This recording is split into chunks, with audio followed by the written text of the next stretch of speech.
There are some scars that never bleed, not because they healed, but because they never closed. They exist quietly, beneath the surface, shaping every decision you make, every person you become, every piece of yourself you slowly lose. And sometimes those scars are not carried by one person, but split between two. This is not the story of a hero and a villain. This is the story of two boys who stood under the same sky, shared the same dream, loved the same person, and were destroyed by the same moment. From the world of Naruto, this is the tragedy of Obito and Kakashi, two sides of the same scar. Before the war, before the masks, before the blood and silence, there were just two children. Obito was not special, not at first. He was late, clumsy, always trying to prove himself to a world that had already decided he was insignificant. He spoke too loudly about becoming Hokage, not because he believed he would, but because he needed to believe he could. Because if he stopped believing, he would have to face the quiet truth that maybe no one was waiting for him at the finish line. And Kakashi was everything Obito was not. A genius, precise, cold. He followed the rules, not because he loved them, but because rules were the only thing that made sense after his father died in disgrace.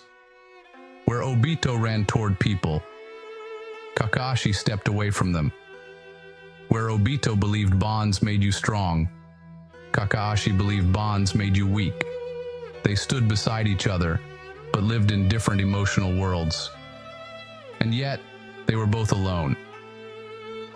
And then there was Rin. She was not just a teammate, she was warmth. She was proof that kindness could exist in a world built around loss. She believed in Obito when no one else did. She cared for Kakashi when he refused to care for himself. She was the quiet center that kept them from drifting too far apart. And neither of them ever said what they truly felt. Because sometimes, the most important words remain unspoken, until there is no one left to hear them.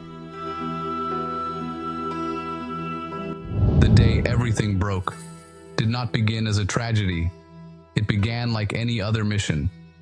The sky did not darken. The earth did not warn them. There was no voice whispering that this would be the last moment they would ever stand together as children. Just a battlefield. Just another war.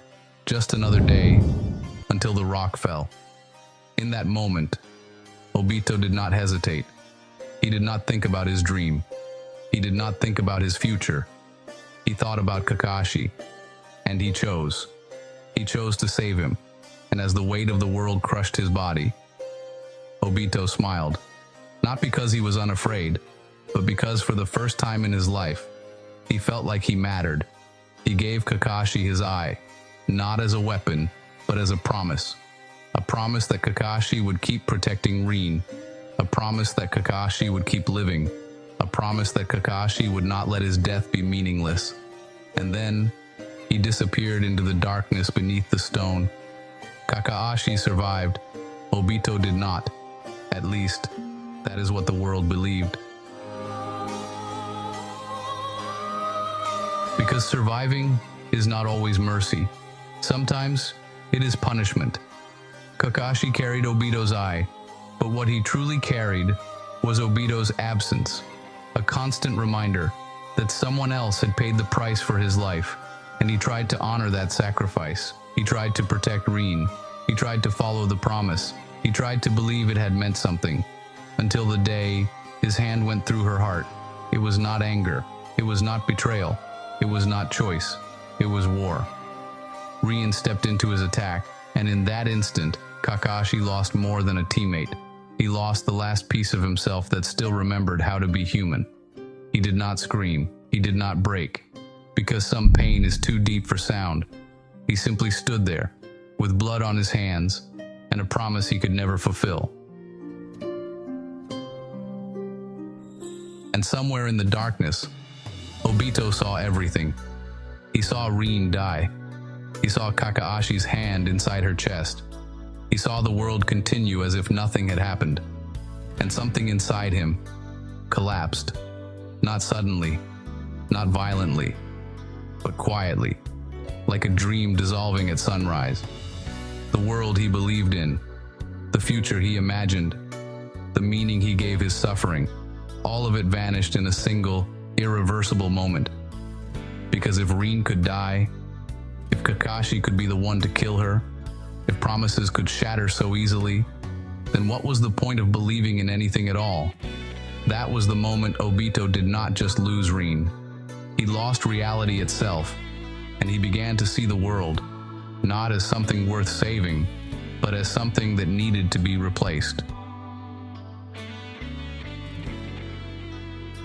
Years passed, and they both became strangers to the boys they used to be. Kakashi became empty. He spoke less. He smiled less. He lived, but only because he did not know how to stop. Every mission, every victory, every quiet night was haunted by two ghosts: the boy who died saving him, and the girl he failed to save. He followed the rules, because rules were the only thing holding him together. Because if he stopped, he might finally collapse under the weight of everything he carried, and Obito became no one. He erased his name, he erased his face, he became a mask, because the boy who once dreamed of being Hokage could not survive in a world where Rin no longer existed. So he created a new world in his mind, a world where no one had to lose anyone, a world where promises did not break, a world where he did not have to wake up to reality. He told himself it was mercy, but deep down, it was escape.